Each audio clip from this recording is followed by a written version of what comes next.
Hai teman-teman, kembali lagi bersama Ken Patar. Di sini kita akan membahas tentang pengertian tokoh dan jenis-jenis tokoh dalam cerita. Oke, langsung saja kita lihat materinya.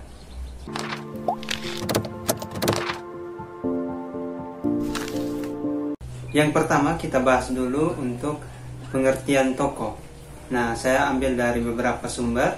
Di sini menurut Amidon, tokoh adalah pelaku yang mengemban peristiwa dalam cerita fiksi sehingga peristiwa itu mampu menjalin suatu cerita. Nah, kalau menurut Abrams, tokoh cerita adalah orang yang ditampilkan dalam suatu karya naratif atau drama yang oleh pembaca ditafsirkan memiliki kualitas moral dan kecenderungan tertentu seperti yang diekspresikan dalam ucapan dan apa yang dilakukan dalam tindakan. Nah, setelah itu tokoh ini dalam cerita memiliki variasi fungsi dan peran mulai dari peran utama, penting, agak penting sampai sekedar pengembira saja. Perbedaan peran inilah yang menjadikan tokoh mendapatkan predikat sebagai tokoh utama atau tokoh sentral, tokoh protagonis, antagonis, peran pembantu utama, tokoh tidak penting, dan tokoh pengembira. Nah, mungkin kita sering melihat tokoh-tokoh dalam cerita kartun Jepang atau komik, misalnya Ultraman, Satria Baja Hitam, atau Doraemon. Tokoh-tokoh tersebut hanya memiliki satu perwatakan. Ini adalah tokoh-tokoh sederhana, datar. Namun pasti kita pernah melihat film Titanic, Troyes atau sinetron Intan, di mana perwatakan tokoh-tokohnya disajikan secara lengkap, memiliki perkembangan tokoh secara manusiawi. Bandingkan dengan tipe pertama tadi, seperti robot. Tokoh-tokoh seperti ini sering disebut sebagai tokoh bulat, tokoh kompleks. Berikut ini adalah penjelasan yang lebih sulit dari kacamata ilmu sastra. Yang dimaksudkan dengan tokoh adalah individu ciptaan atau rekaan pengarang yang mengalami berbagai peristiwa dalam sebuah cerita. Pada umumnya tokoh berwujud manusia, tapi tidak menutup kemungkinan tokoh bisa juga berwujud binatang atau benda yang diinsankan atau dihidupkan. Nah, kita masuk ke penjelasan yang kedua, yaitu jenis-jenis tokoh. Ada protagonis, antagonis, deuteragonis, tritagonis, foil, confidant, ransomware, utility. Nah, kita bahas yang pertama, yaitu protagonis. Protagonis adalah merupakan tokoh pelaku atau pemeran utama yang menjadi pusat dalam cerita yang memiliki sifat baik. Tokoh inilah yang menentukan jalannya cerita. Segala keputusannya menjadi penentu cerita.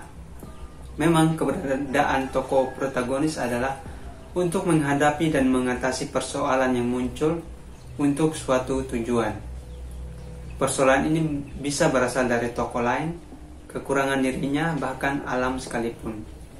Nah, ini adalah tokoh yang menjadi tokoh penting dalam sebuah cerita manapun. Oke, kita lanjut yang kedua, ada tokoh antagonis. Tokoh ini merupakan lawan dari tokoh protagonis. Ia memerankan sifat buruk, menjadi musuh dan menyebabkan konflik. Umumnya protagonis dan antagonis tak pernah akur. Mereka kerap kali bertikai. Watak antagonis yang angkuh, arogan dan kuat serta kontradiktif dari protagonis membuat beberapa cerita drama mencapai klimaksnya. Di sini keberadaan tokoh antagonis pun adalah menghalangi dan menghambat tujuan dari protagonis. Tak jarang antagonis sesekali unggul dari protagonis. Ia berhasil membuat pemeran utama atau protagonis jatuh. Namun kembali lagi protagonis adalah tokoh utama dan harus bangkit untuk mencapai tujuannya. Oke, kita lanjut yang ketiga, yaitu ada tokoh Deuteragonis. Jika ada tokoh yang berpihak pada protagonis, dia adalah Deuteragonis. Tokoh ini berusaha untuk membantu protagonis untuk menyelesaikan masalahnya.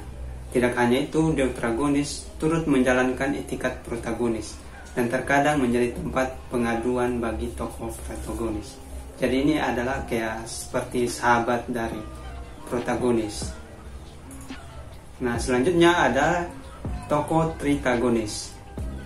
Di sini penjaga kedamaian, netral dan tidak berpihak. Itulah Tritagonis. Tokoh ini biasanya memberikan pendapat dan nasihat bagi tokoh protagonis dan antagonis. Ia merupakan penengah, jadi dia tidak berpihak. Nah, biasanya memiliki watak yang sederhana, berwibawa dan bijaksana. Tak hanya itu, tokoh ini biasanya punya keterbukaan. Tak hanya itu, tokoh ini biasanya punya perasaan yang terbuka dan juga memiliki wawasan yang luas.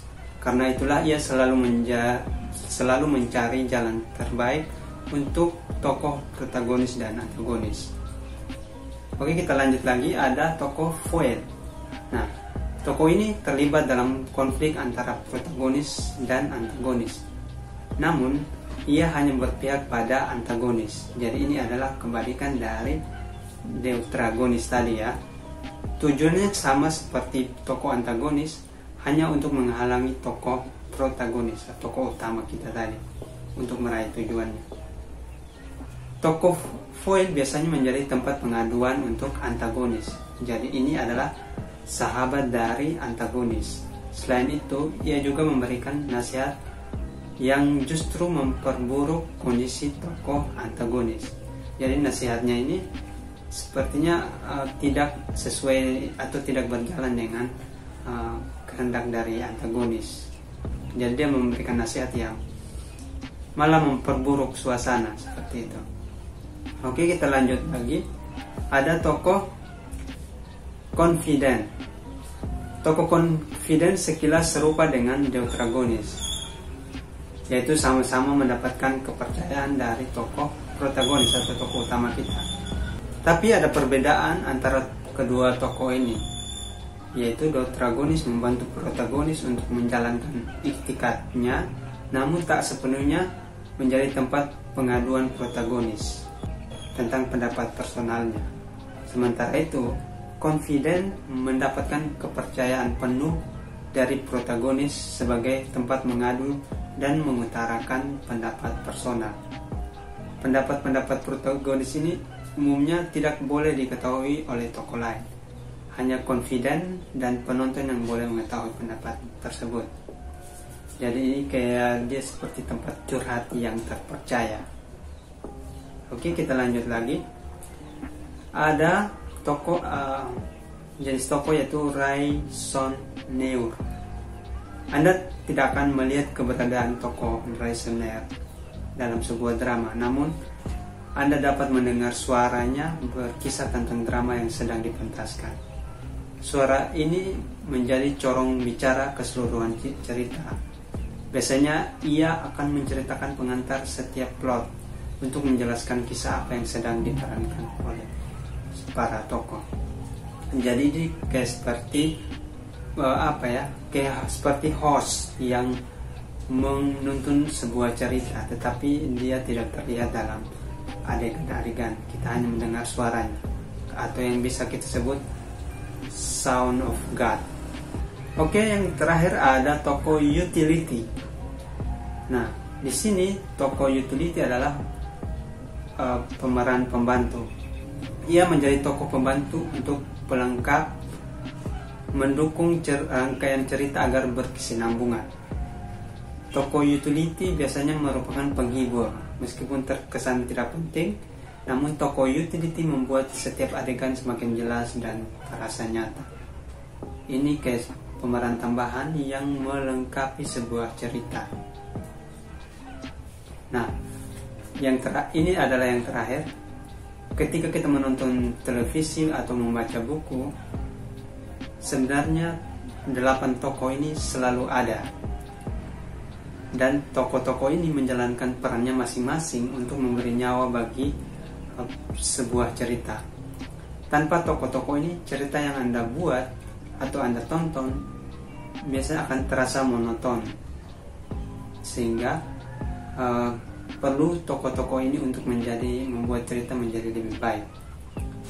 Drama memang karya sastra yang sangat humanis, di mana membuat sebuah cerita benar-benar akan terasa hidup.